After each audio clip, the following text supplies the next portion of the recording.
Welcome friends, हमारे YouTube channel arc nursing academy में friends बहुत ही महत्वपूर्ण क्वेश्चन है जो कि आने वाली सभी परीक्षाओं के लिए वेरी वेरी इंपॉर्टेंट है। तो फ्रेंड्स बिल्कुल भी वीडियो को स्किप ना करें और पूरा वीडियो लास्ट तक देखें। तो चलिए फ्रेंड्स शुरू करते हैं। फर्स्ट क्वेश्चन आपकी स्क्रीन पर है, पढ़ें क्वेश्चन को। Ophthalmia neonatorum can cause in a newborn because of. Ophthalmia neonatorum अर्थात आँखों के रोग का नवजात शिशु में कारण हो सकता है। बताएं फ्रेंड्स क्या कारण हो सकता है। आँखों के रोग में जो नवजात शिशु में क्या कारण हो सकता है। ऑप्थेल्मिया न्यूनेट्रम, बताएं फ्रेंड्स क्या होगा इसका राइट आंसर। ऑप्थेल्मिया न्यूनेट्रम का नवजात शिशु में कारण हो सकता है। तो बताएं फ्रेंड्स, ऑप्शन आपकी स्क्रीन पर हैं। और देखिए फ्रेंड्स, जितने भी क्वेश्चन है सभी प्रीवियस ईयर में पूछे गए हैं, किसी न किसी एग्जाम में पूछे गए क्वेश्चन है। तो बताएं क्या होगा इसका राइट आंसर, गेस करें फ्रेंड्स। तो देखिए यहाँ पे ऑप्शन बी फ्रेंड्स राइट होगा, गोनोरियल इन्फेक्शन। ठीक है, ऑप्शन बी यहाँ पे आपका राइट होगा, गोनोरियल इन्फेक्शन। चलिए फ्रेंड्स यहाँ पे देखते हैं, मैं एक्सप्लेन। नियोनेट्रम कंजक्टिवाइटिस, नियोनेट्रम कंजक्टिवाइटिस, ठीक है, आपका जो नियोनेटल कंजक्टिवाइटिस को ऑप्थेल्मिया नियोनेट्रम कहा जाता है। नियोनेटल कंजक्टिवाइटिस को ही ऑप्थेल्मिया नियोनेट्रम कहा जाता है फ्रेंड्स। यह बच्चे के जन्म के समय आँखों में संक्रमण की स्थिति होती है। यह बच्चे के जन्म के समय आँखों के इन्फेक्शन की स्थिति होती है फ्रेंड्स। और यह बीमारी तब होती है जब माता को निसेरिया गोनोरिया, यह बीमारी तब होती है जब माँ को निसेरिया गोनोरिया की बीमारी होती है। इसके उपचार में इरिथ्रोमाइसिन, टेट्रासाइक्लिन आदि दवाएं दी जाती हैं। इसके उपचार के लिए इरिथ्रोमाइसिन और टेट्रासाइक्लिन दवाएं दी जाती हैं फ्रेंड्स। नेक्स्ट क्वेश्चन देखते हैं फ्रेंड्स, क्वेश्चन नंबर 2। पढ़ें फ्रेंड्स क्वेश्चन को। 2 नंबर क्वेश्चन है, सिंपल क्वेश्चन है। Type of infection in newborns caused by streptococcus B bacteria. Guess करें फ्रेंड्स क्या होगा इसका right answer. Type of infection in newborns caused by streptococcus B bacteria. नवजात शिशुओं में स्ट्रेप्टोकोकस बी बैक्टीरिया के कारण ज़्यादा संक्रमण का प्रकार है। बताएं फ्रेंड्स क्या होगा इसका राइट आंसर, गेस करें। ऑप्शन आपकी स्क्रीन पर है। क्वेश्चन को अच्छे से पढ़ लें, उसके बाद ही आंसर दें। जल्दबाजी बिल्कुल भी नहीं करनी है फ्रेंड्स, अच्छे से आप तैयारी करें। बताएं क्या होगा इसका राइट आंसर। तो देखिए फ्रेंड्स यहाँ पे ऑप्शन बी आपका राइट होगा, सेप्टिसेमिया। ऑप्शन बी यहाँ पे आपका राइट है। अब यहाँ पे आप एक्सप्लेन देख लें कि सेप्टिसेमिया एक ऐसा संक्रमण है, सेप्टिसेमिया एक ऐसा संक्रमण है, इन्फेक्शन है जो रक्त अर्थात जो आपका ब्लड स्ट्रीम है उसको संक्रमित करने का काम करता है। सेप्टिसेमिया एक ऐसा इन्फेक्शन है फ्रेंड्स जो आपका ब्लड स्ट्रीम है उसको संक्रमित करने का काम करता है। यह संक्रमण शिशुओं में स्ट्रेप्टोकोकस बी बैक्टीरिया, जो ये संक्रमण इन्फेक्शन है फ्रेंड्स, ये जो आपके नियोनेटल हैं, शिशु हैं, ठीक है, उनमें क्या होता है, स्ट्रेप्टोकोकस बी बैक्टीरिया के कारण होता है। इनमें बच्चे का जो रंग होता है फ्रेंड्स ये नीला पड़ जाता है। इसमें बच्चे का जो रंग होता है वो नीला हो जाता है और उसके पाचन में भी गड़बड़ी आ जाती है। जो बच्चा होता है इस रोग में फ्रेंड्स स्ट्रेप्टोकोकस बी बैक्टीरिया के कारण जो संक्रमण होता है, ठीक है, इसमें क्या होता है कि बच्चे का जो रंग होता है वो नीला हो जाता है और उसके पाचन में गड़बड़ी हो जाती है। चलिए नेक्स्ट देखते हैं, क्वेश्चन नंबर 3 है आपकी स्क्रीन पर। क्वेश्चन नंबर 3, पढ़ें क्वेश्चन नंबर 3 को।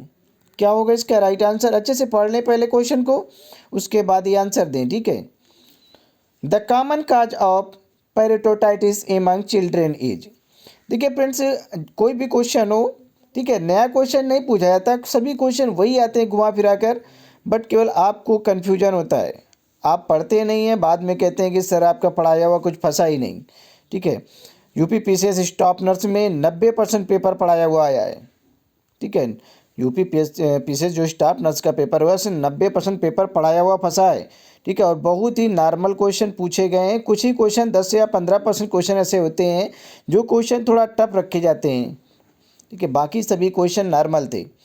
और हिंदी के मैंने गारंटी ली थी कि मैं 20 में 20 क्वेश्चन फंसा दूंगा, ठीक है, और पूरे 20 में 20 क्वेश्चन फंस गए। जो मैंने हिंदी पढ़ाई थी 3x मेडिकल क्लासेस में, ठीक है, उस चैनल पर जितनी भी हिंदी पढ़ाई थी टोटल उसी से आया है, ठीक है। मैंने 20 के 20 क्वेश्चन, और मैं ये भी गारंटी लेता हूँ कि 15 क्वेश्चन तो मैंने जो जीके पढ़ाया है उसमें 15 क्वेश्चन है, ठीक है, 15 क्वेश्चन उसी से आए हैं जो मैंने पढ़ाया है, ठीक है। 15 क्वेश्चन नहीं बता सकते कि 15 क्वेश्चन, क्योंकि जीके एक समुद्र है, ठीक है, जीके में कहीं से भी पूछ लिया जाता है, क्योंकि उसका जीके का जो कोर्स होता है वो सीमित नहीं होता, लेकिन फिर भी 15 क्वेश्चन पढ़ाए हुए ही आए हैं। तो चलिए क्वेश्चन को पढ़ें, उसके बाद आंसर दें, बताएं क्या होगा इसका right answer. The common cause of parotitis among children is, बच्चे में पेरिटोटाइटिस का सबसे सामान्य कारण कौन सा है, गेस करें फ्रेंड्स। तो देखिए फ्रेंड्स, यहाँ पे आपका ऑप्शन आपका ए राइट होगा, मम्स, ठीक है, ऑप्शन ए आपका राइट होगा, मम्स। अब यहाँ पे आप एक्सप्लेन देख लें फ्रेंड्स। पेरिटोटाइटिस कर्णमूली ग्रंथि, ठीक है, पैरोटिड ग्लैंड्स में होने वाली सूजन एवं जलन होती है। जो आपकी पैरोटाइटिस जो कर्णमूली ग्रंथि होती है, जिसे पैरोटिड ग्लैंड्स कहा जाता है, हिंदी में इसे कर्णमूली ग्रंथि कहा जाता है, ठीक है। इसमें होने वाली क्या होती है, पैरोटाइटिस का मतलब क्या होता है फ्रेंड्स, सूजन एवं जलन, ठीक है, सूजन एवं जलन होती है किसमें, पैरोटिड ग्लैंड्स में, ठीक है। कर्णमूली ग्रंथि चेहरे के दोनों ओर पाई जाती है। जो आपकी कर्णमूली ग्रंथि होती है ये क्या होती है, चेहरे के दोनों ओर पाई जाती है, जिसका मुख्य कार्य लार को उत्पन्न करना होता है। जिसका मुख्य कार्य आपके जो टाइलिन होती है, लार होती है, ठीक है, सेल्वरी जो ग्रंथियाँ होती हैं, ठीक है, ग्लैंड्स होती हैं, वो क्या करती हैं फ्रेंड्स, लार बनाने का काम करती हैं ना, ठीक है। तो ये फ्रेंड्स ये क्या करती है, इसका मुख्य कार्य लार को उत्पन्न करना होता है। ये आपकी कर्णमूली ग्रंथि होती है, ये चेहरे के दोनों ओर पाई जाती हैं, और इनका मेन कार्य जो होता है, वर्क होता है, ये लार को उत्पन्न करती हैं। पैरोटाइटिस के कारण बच्चों के जो कंठ में रोग हो जाता है, पैरोटाइटिस के कारण बच्चों के कंठ में रोग हो जाता है, जिसे मम्स या गलछुआ कहा जाता है, जिसे मम्स या फिर गलछुआ कहा जाता है। चलिए नेक्स्ट क्वेश्चन देखते हैं फ्रेंड्स। क्वेश्चन नंबर 4, पढ़ें क्वेश्चन को, उसके बाद आंसर दें। What is the suitable time for toilet training among children, बताएं फ्रेंड्स क्या होगा इसका राइट आंसर। बच्चे में टॉयलेट जाने की आदत का विकास करने की सबसे उपयुक्त आयु कौन सी होती है। बच्चे में टॉयलेट जाने की आदत का विकास करने तक डेवलप करने की जो सबसे उपयुक्त आयु होती है, उम्र होती है, वो कौन सी होती है। What is the suitable time for toilet training among children, बताएं फ्रेंड्स क्या होगा इसका राइट आंसर, गेस करें। तो देखिए फ्रेंड्स, ये 1 से 3 साल होती है, ठीक है। ऑप्शन डी यहाँ पे आपका राइट होगा, 1 से 3 ईयर्स, 1 से 3 वर्ष। ऑप्शन डी यहाँ पे आपका राइट होगा। अब यहाँ पे आप एक्सप्लेन देख लें फ्रेंड्स। बच्चों की टॉयलेट जाने की आदत का विकास करने का सबसे उपयुक्त समय, बच्चों की टॉयलेट जाने की आदत का विकास करने का जो सबसे अच्छा या उपयुक्त समय बच्चों की 1 से 3 वर्ष की उम्र का समय होता है। आगे देखते हैं friends question number 5। Question number 5 है, से पढ़ें अच्छे से, उसके बाद आंसर दें। देखिए सभी क्वेश्चन फ्रेंड्स सिंपल हुए, ठीक है, सभी पढ़े हुए, जितने भी आए हुए क्वेश्चन है प्रीवियस ईयर में, ठीक है, आप कई बार पढ़ चुके होंगे, पढ़े हुए क्वेश्चन है, ठीक है, ये सभी क्वेश्चन आप पढ़ चुके होंगे अच्छे से, क्योंकि जितने भी क्वेश्चन है, ऐसा नहीं कोई क्वेश्चन नया हो, सभी प्रीवियस ईयर में पूछे गए क्वेश्चन है, किसी न किसी एग्जाम में सभी आए हुए क्वेश्चन है। तो बताएं फ्रेंड्स क्या होगा इसका राइट आंसर, क्वेश्चन को पढ़ लें। The cause of hypoglycaemia is neonates is, the cause of hypoglycaemia in neonates is, नवजात शिशुओं में हाइपोग्लाइसेमिया का कारण है। बताएं फ्रेंड्स क्या है, नवजात शिशु जो होते हैं उनमें हाइपोग्लाइसेमिया का कारण है। आपको बताना है फ्रेंड्स क्या होगा इसका राइट आंसर, गेस करें। देखिए फ्रेंड्स सिंपल क्वेश्चन है, पहले अच्छे से पढ़ लें उसके बाद आंसर दें, बहुत ही सिंपल क्वेश्चन है।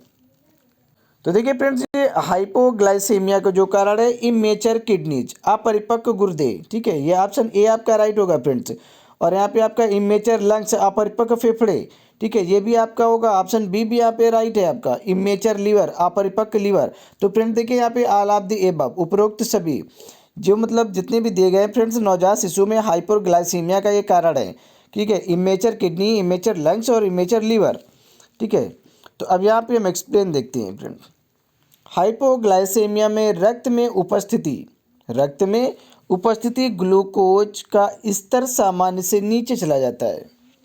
हाइपोग्लाइसेमिया में रक्त में उपस्थित ग्लूकोज का स्तर क्या होता है, सामान्य से नीचे चला जाता है। नवजात शिशु में हाइपोग्लाइसेमिया के कारण उसके गुर्दे, फेफड़े और पेट का विकास पूर्ण रूप से नहीं हो पाता है। फ्रेंड्स, जब हाइपोग्लाइसेमिया में फ्रेंड्स रक्त में उपस्थित जो ग्लूकोज है ये है, ठीक है, उस ग्लूकोज का जो स्तर होता है वो बहुत ज़्यादा नीचे चला जाता है, सामान्य जितना होना चाहिए उससे फ्रेंड्स नीचे चला जाता है। और फ्रेंड्स यही कारण है कि जो बच्चे होते हैं, नवजात होते हैं, उनके गुर्दे, फेफड़े और पेट का जो है विकास है वो रुक जाता है, ठीक है, और हो जाता है, नहीं हो पाता है। तो चलिए फ्रेंड्स नेक्स्ट देखते हैं क्वेश्चन नंबर 6। क्वेश्चन नंबर 6 को फ्रेंड्स पढ़ लें। ऑप्शन आपके स्क्रीन पर हैं, इन्हें पहले पढ़ लें, उसके बाद आंसर दें। The important expect to be included in the discharge plan of a child with cleft lip and palate is. कटे फटे होंठ या फिर तालू वाले बच्चों को छुट्टी देते समय योजना में क्या सम्मिलित करना महत्वपूर्ण पहलू है।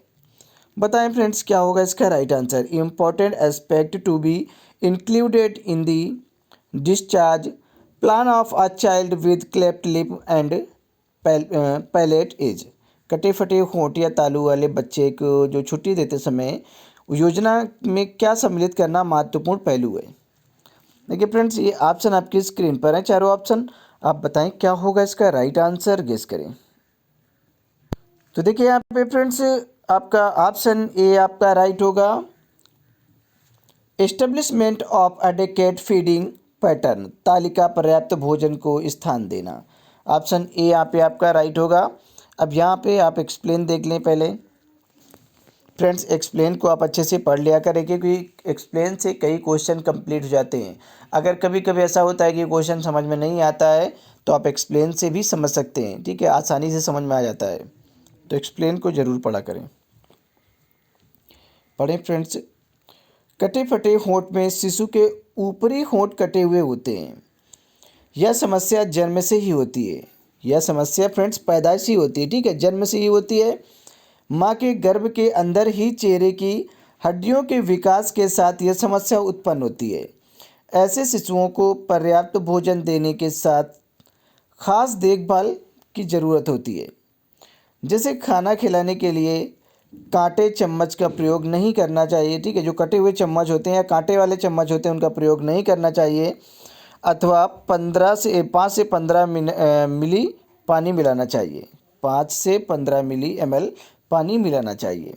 चलिए नेक्स्ट क्वेश्चन देखते हैं फ्रेंड, क्वेश्चन नंबर 7। पढ़ें फ्रेंड्स क्वेश्चन नंबर 7 को। सिंपल क्वेश्चन है फ्रेंड्स, पढ़ लें अच्छे से, उसके बाद आंसर दें। क्या होगा इसका राइट आंसर, क्वेश्चन को पढ़ें।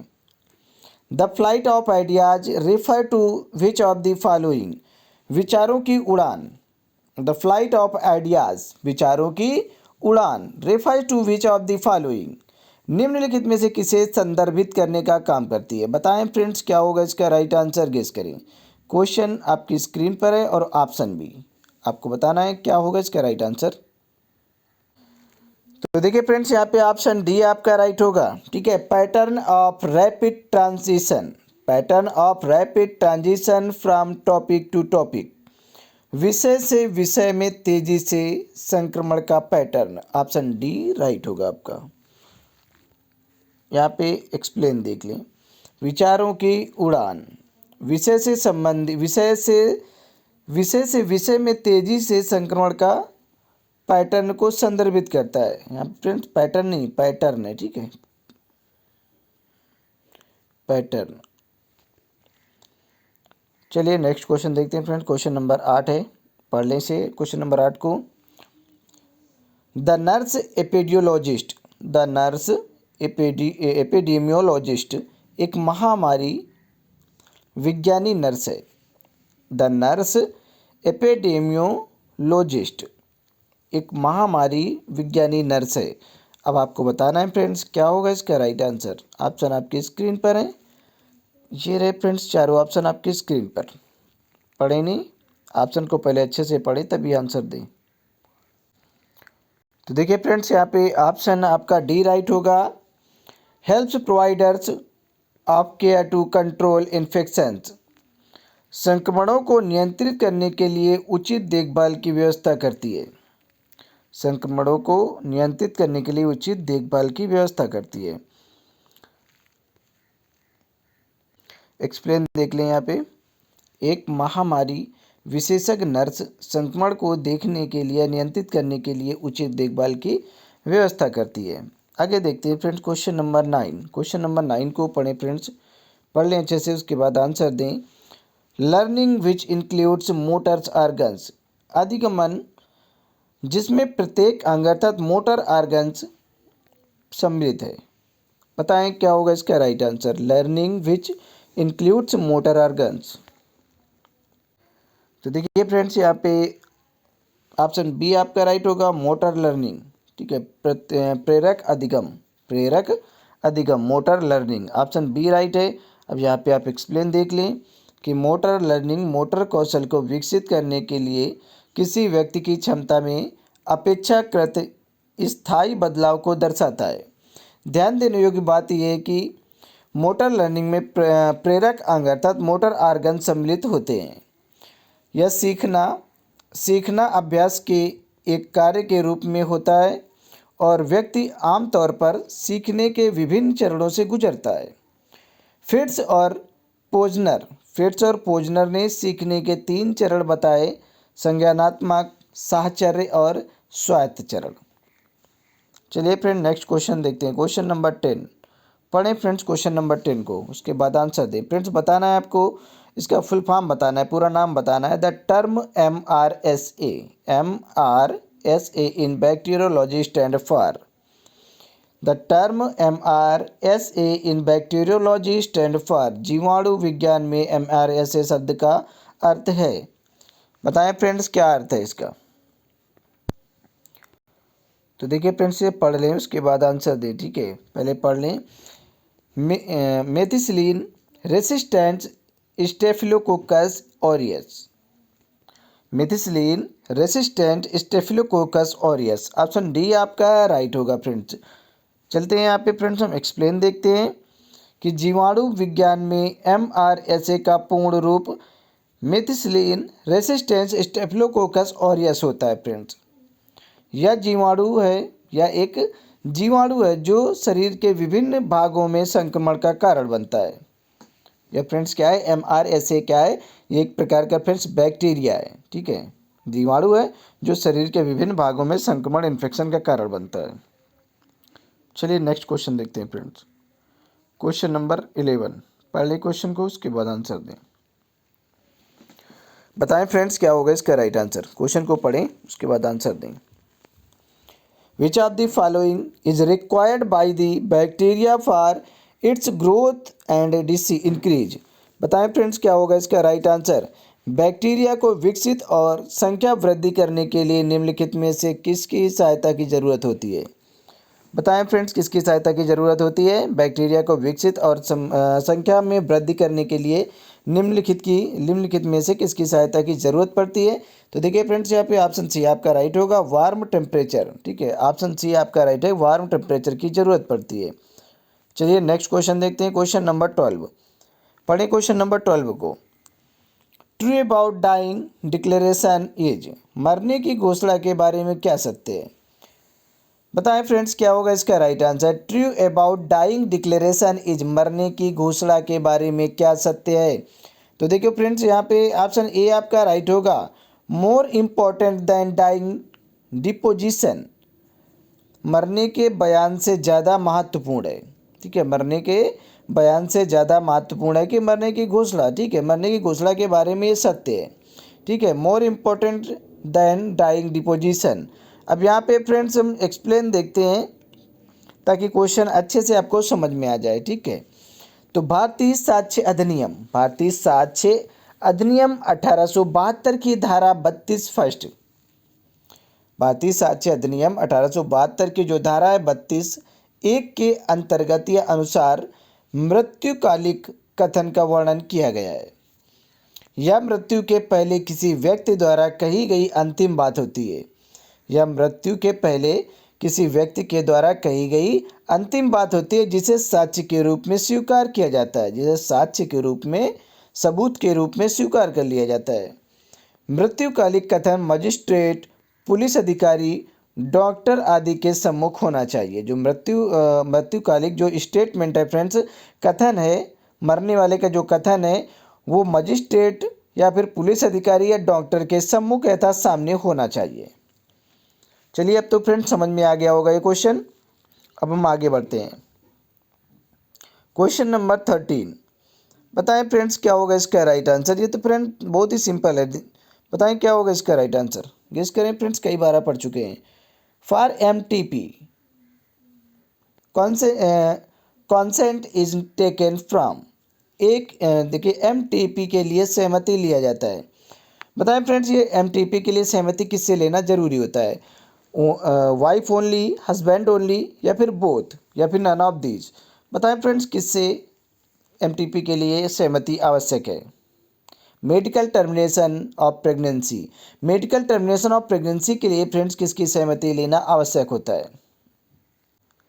तो देखिए फ्रेंड्स यहाँ पे ओनली वाइफ, ठीक है, ओनली वाइफ, पत्नी की, केवल पत्नी की सहमति लेना आवश्यक होता है। अब यहाँ पे आप एक्सप्लेन देख लें। भारत में गर्भपात के कानून को गर्भ चिकित्सकीय समापन अधिनियम 1971, ठीक है फ्रेंड्स, ये कल क्वेश्चन पूछा गया था कि मेडिकल टर्मिनेशन, जो टर्मिनेशन एक्ट है MTP, medical termination of pregnancy, ये एक्ट फ्रेंड्स कब बना था। ये क्वेश्चन पूछा गया था कि MTP जो एक्ट है ये कब बना था। आपने देखा होगा फ्रेंड्स मैचिंग वाले क्वेश्चन में था, ठीक है, जो आप मैचिंग मिला रहे थे, ठीक है, कथन फर्स्ट को कथन जो सूची मिला रहे थे उसमें ये क्वेश्चन पूछा गया था, ठीक है, उसमें पूछा गया था कि MTP medical termination of pregnancy act कब बना था। तो फ्रेंड्स ये 1971 को बना था।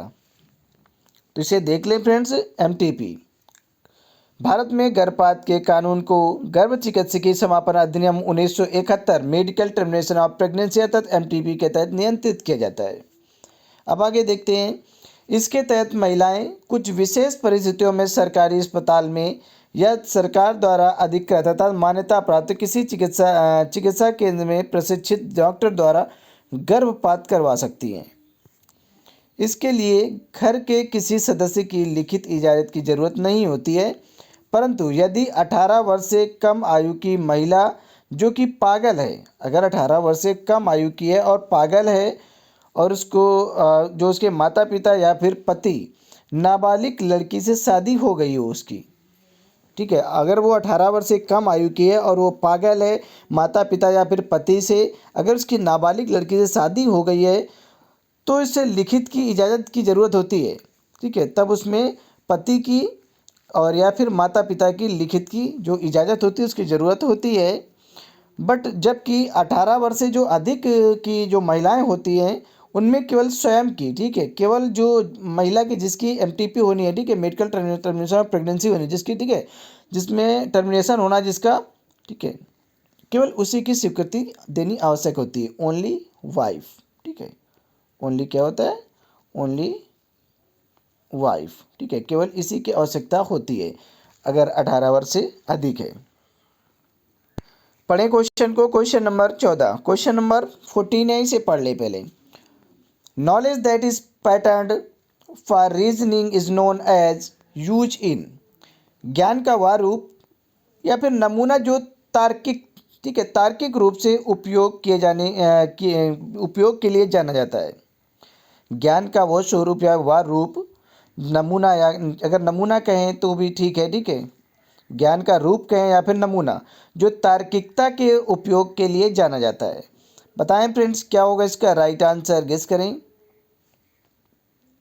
तो देखिए फ्रेंड्स यहाँ पे क्या होगा कि ऑप्शन सी आपका राइट होगा, नॉलेज रिप्रेजेंटेशन, ज्ञान प्रतिनिधित्व, नॉलेज रिप्रेजेंटेशन, ऑप्शन सी यहाँ पे आपका राइट होगा।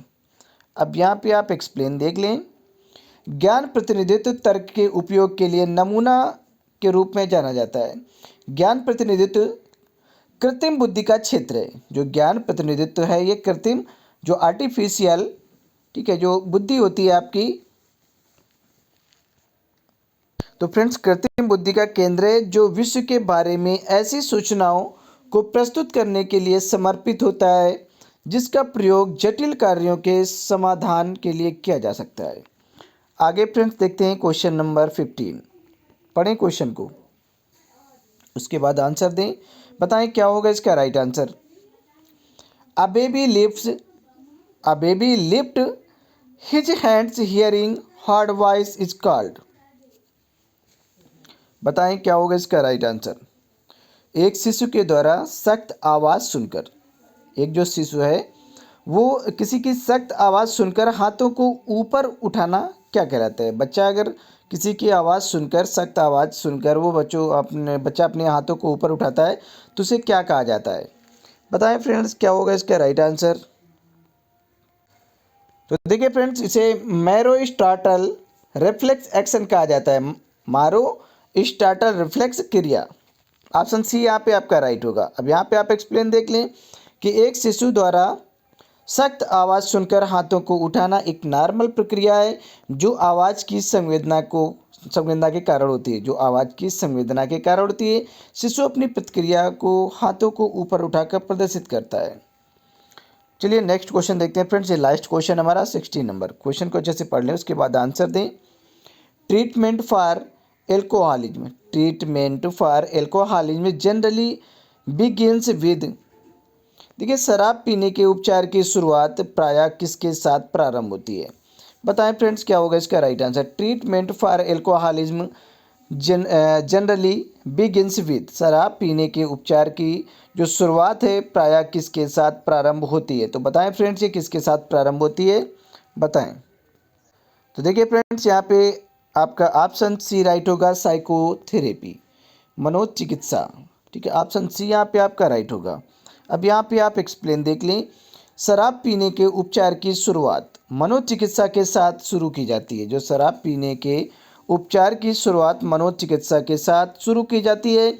मनोचिकित्सा एक सहयोगपूर्ण गोपनीय प्रक्रिया है जिसमें मानसिक या भावनात्मक दर्द से पीड़ित मरीज विवश होकर सही निर्णय नहीं ले पाता या कोई कार्य नहीं कर पाता है।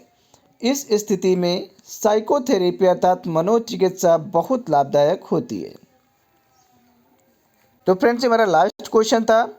चलिए फ्रेंड्स, मिलते हैं किसी नेक्स्ट वीडियो में, तब तक के लिए bye bye and take care.